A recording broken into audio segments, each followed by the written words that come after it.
तर नागपूरमध्ये 6 हद्दींमधील 2 तासांची संचारबंदी शिथिलता रद्द करण्यात आली आहे आणि त्या 6 पोलीस स्टेशन अंतर्गत पुन्हा पूर्णवेळ संचारबंदी लागू करण्यात आली आहे। पोलीस आयुक्त रवींद्र कुमार सिंगल यांनी हे आदेश जारी केलेले आहेत। नागपुरात आता एकूण 9 पोलीस स्टेशन हद्दीमध्ये संचारबंदी कायम राहणार आहे। गणेशपेठ, तहसील, कोतवाली, लकडगंज, पाचपावली, शांतीनगर, सक्करदरा, इमामवाड़ा, यशोधरा नगरात संचारबंदी कायम है।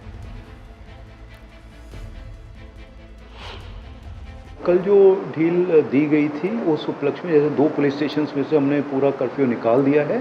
आज शाम तक परिस्थिति देख के उस पर निर्णय लिया जाएगा। सर अभी कितने लोग अरेस्टिंग हो गई है? अभी जो है लगभग 99 लोग अरेस्ट हैं और उनके ऊपर कार्रवाई चल रही है।